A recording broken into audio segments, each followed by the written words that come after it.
Sadly, we have not gone to Mars yet.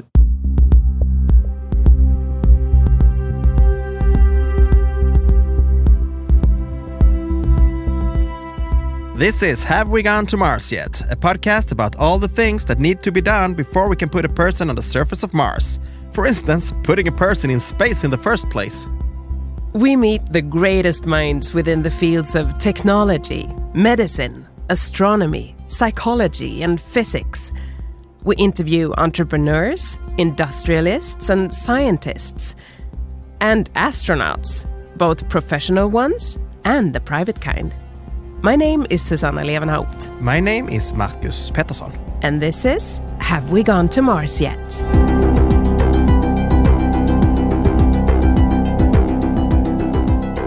Growing up, Richard Garriott was surrounded by astronauts and people in the space business. For him, space was a natural part of life, and going there was something he counted on doing eventually.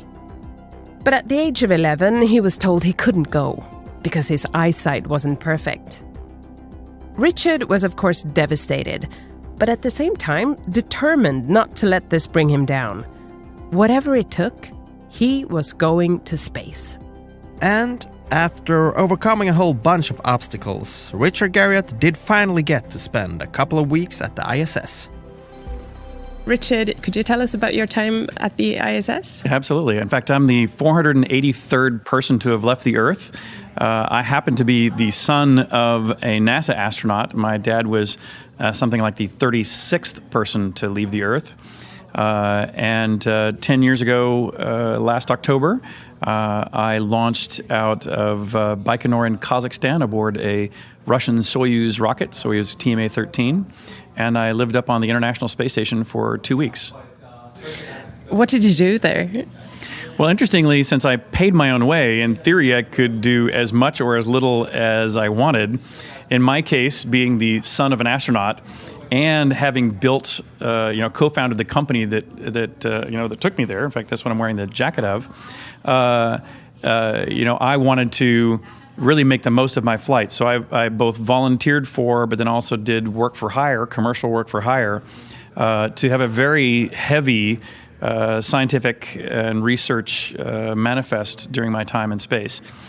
Some of the more interesting experiments that I was involved with were things like protein crystal growth, where I was growing protein crystals in space. It turns out it's very hard to grow crystals of proteins because they're complex molecules. But to do it on the ground is harder, much harder than doing it in space. And so there's one interesting project I was involved with. And another one was that one of the things that kept me from ever even considering being a NASA astronaut was my eyesight. And because I had bad eyesight as a youngster, and that was disqualifying for being a NASA astronaut. And so that's actually what put me on the road of trying to help commercialize human spaceflight so I could go. But when NASA found out that I was flying, and I've now since had corrective eye surgery, I'm the first and so far only person who's flown with corrective eye surgery.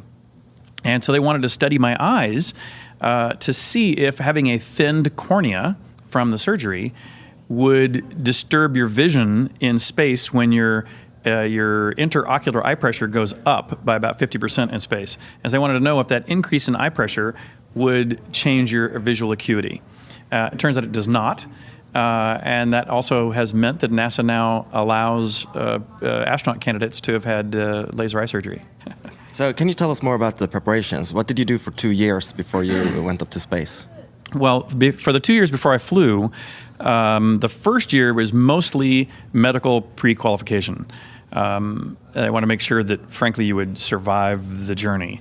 And so they study your body in great detail. And if you have anything that is less than perfect, you need to find a way to manage it. And if it can't be managed, you can't fly. And interestingly, during that time, and since we're on people will be hearing this by voice and not visuals, I'll show you that when they did that detailed scan of my body, they found out that I was missing the vein to drain one lobe of my liver, which on Earth is irrelevant. But in space, if there's a depressurization event, that kind of dead-end, blocked up liver lobe could bleed, which you could neither detect or repair, and so you would die. And so they actually made me remove it. And so you'll see here I have a nice scar from my sternum to my belly button to the side of my body that was, I had to go under major surgery to remove an entire lobe of my liver just to qualify for spaceflight. So that's year one. And then year two is learning all the subsystems on the vehicle. So if you think of putting together a crew to fly in space, there are levels of training that everyone needs on every system. And so, for example, I had to learn how to operate independently everything there would be to interact with on board. And the reason is you don't want to have to go to somebody else and say, hey, could you turn on the radio for me? Or hey, can you operate the toilet for me? Or hey, can you operate the kitchen for me, with the galley? And, but also, some member of the crew has to be an expert on that system. Meaning if the radios were to fail, one of us, if the three of us were crew members, one of us has to know how to take that radio apart and repair it and put it back together. Otherwise, we can't go. And so professional astronauts all like to train to be experts because that way they can be assigned to any crew. For people like myself, we're not career astronauts. We still had to train to be the user level on literally every system. And what's interesting about that is so it's a lot of material to cover, but none of it's that hard. In fact, if you can get through high school, you can probably handle all the subsystems on a spacecraft. In fact, they're quite interesting because the radio systems are straightforward. If you can operate a ham radio, an amateur radio, if you can get a license, which you can get on the internet now in a week, you can handle the radios on board a spacecraft. And if you can get a scuba diving license, then understand the partial pressures of gases and getting the bends and nitrogen narcosis and a few of these sort of things. Well, that's exactly the same as the life support systems on a spacecraft. So you can do that too. The most complex of all was just understanding a little bit about orbital mechanics to understand why you really don't want to manually dock. Docking is really hard because as you push to close two vehicles together, you're increasing their velocity, which puts them into a higher orbit. And so you can't hang out near another vehicle in space because as you're both orbiting the center of the Earth, you will impact that vehicle unexpectedly. And so, just having a basic understanding of that is important, but also not that hard. I mean, it's just high school physics again. And so I found the training to be extremely interesting and fulfilling on its own. I had to take it back to your scar because when they told you had to do this, I guess it came with some risk. Did you have any second thoughts? Did you ever consider not going to space? It did come with some risk. And in fact, the doctor who performed the procedure, he said to me, my honest advice is don't go.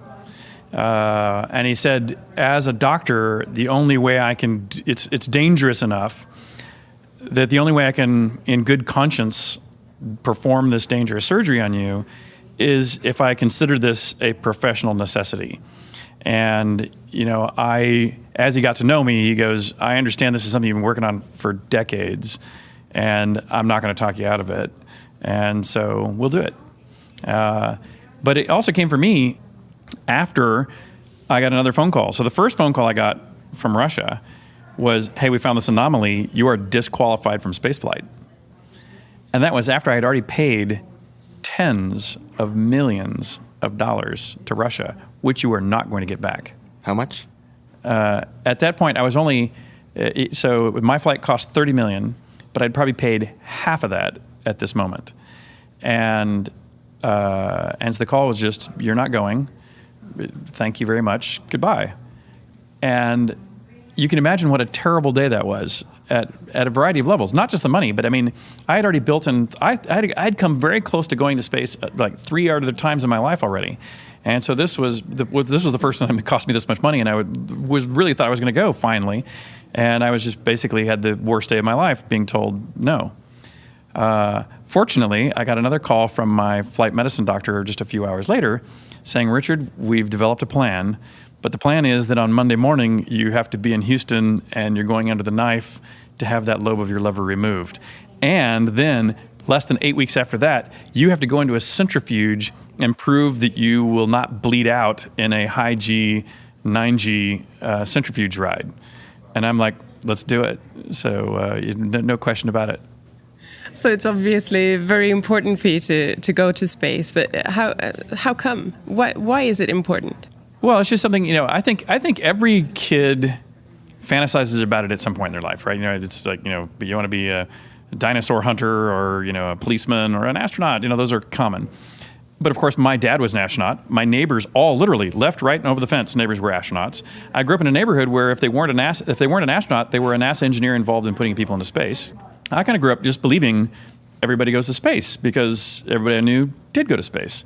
And so when I was told by a NASA doctor at the age of about 11 that you can't go, I had never before that decided I wanted to go. I just assumed everybody did, and therefore I probably would too.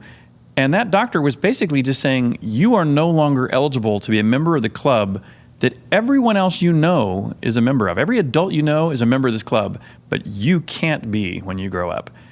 And I went through sort of like the 7 stages of grief where, at first you're just profoundly sad, and then you're angry, and but the way I came out of that was just saying, who is that doctor to be the gatekeeper of space? If I can't go by that one doctor's rules, I'm going to have to go make my own space agency. And of course, you don't do anything about that when you're 11 years old.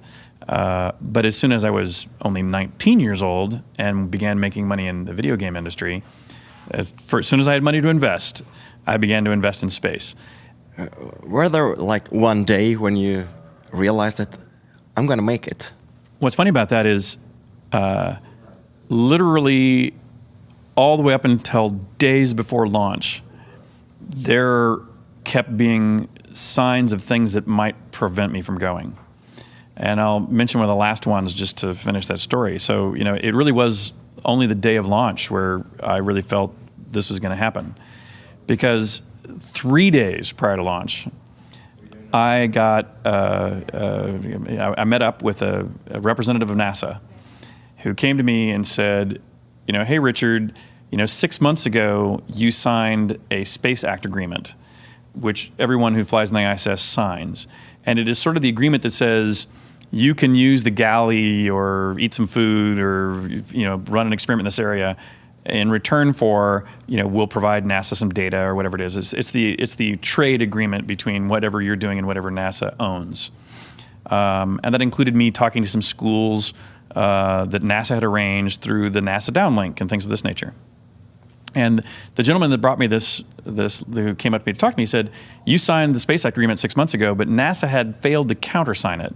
And so that's okay, though, because now we've signed it. But we also made some changes. I hope you're okay with them. And I'm like, okay, what are the changes?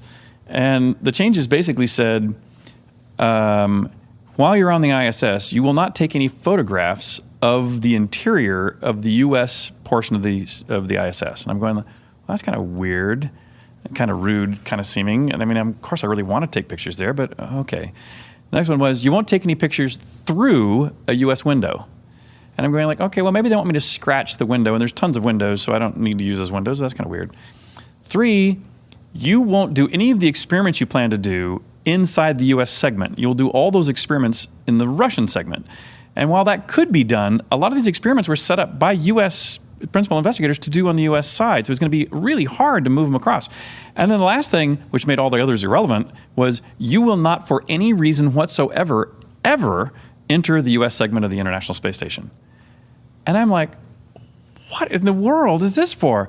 So I went to my crewmates, including the American who was going to be the commander when we were up on board, and I said, what do I do with this? And he was like, Richard, we're leaving in 72 hours. Ignore it. What can they do? And so the guy came back to me the next day and goes, hey, Richard, you haven't signed it. And I'm going like, oh, yeah, by the way, I'm in Baikonur in quarantine. I can't even get my lawyers in the United States to look at it. And but I basically ignored him another day. So the next day he comes back and he goes, Richard, we notice you're not signing this. If you don't sign it, we're going to cancel all this cooperative research that we're doing with you. We're going to cancel all the school outreach programs. And we're going to do anything we can to prevent you from flying. And I'm like, oh. So I go to my crew commander and I go, what do I do now? And he points out to me, he says, look, Richard, once we're in space, it's like the rule of the sea. The captain makes all the rules. And so I can overrule anything that they say. And so I go back to this NASA representative and I go, do you agree with what my commander tells me? That once we're in space, he can overrule anything you say? And he goes, yeah, that's the rule. And I said, will you write it down on this contract? They did. So I signed it.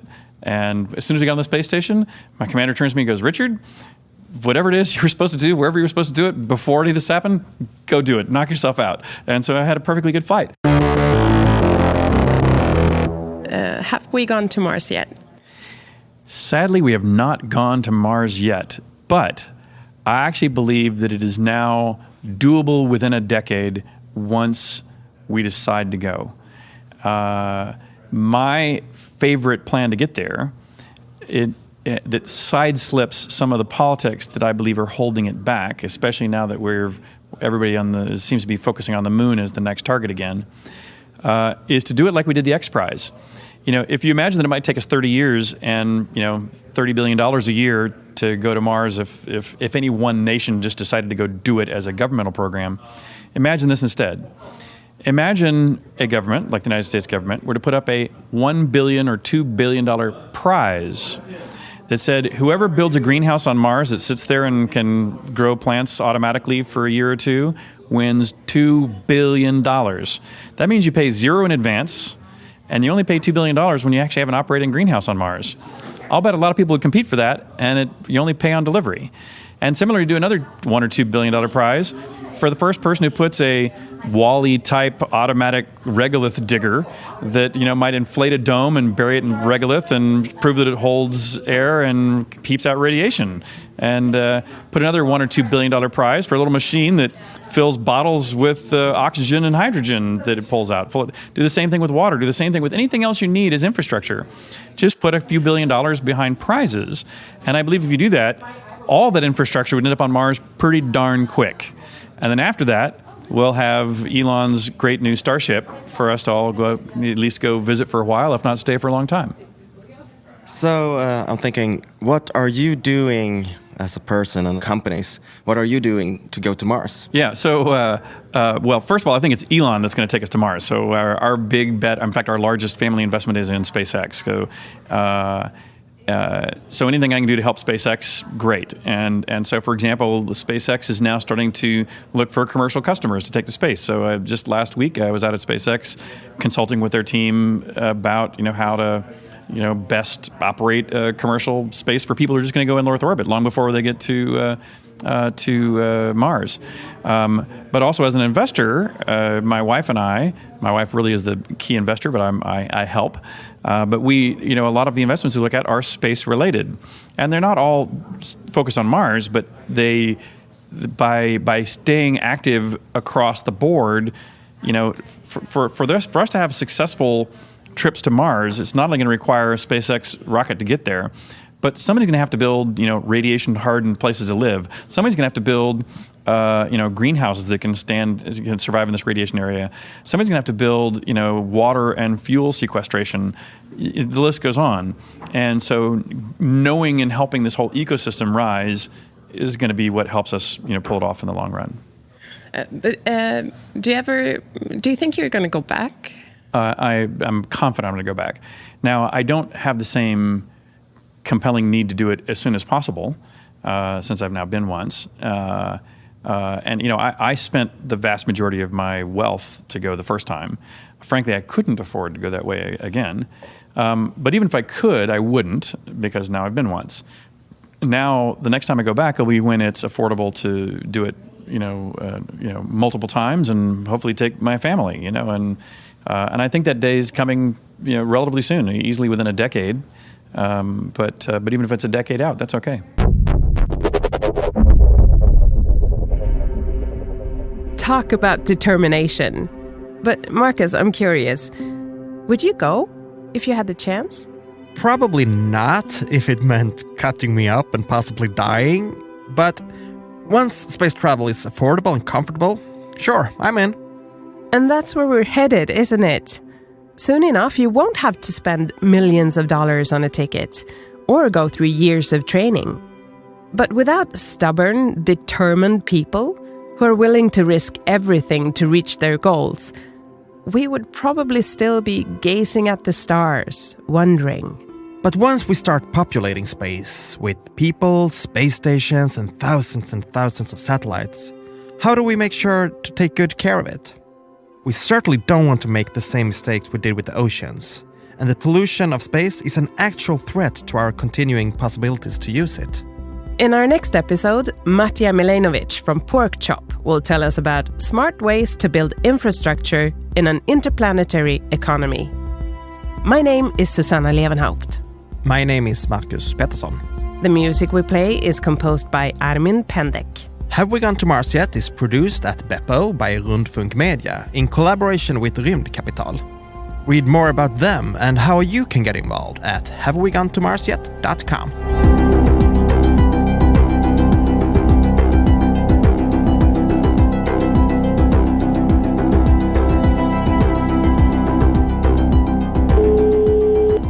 Hallå? Programmet gjordes av Rundfunk Media.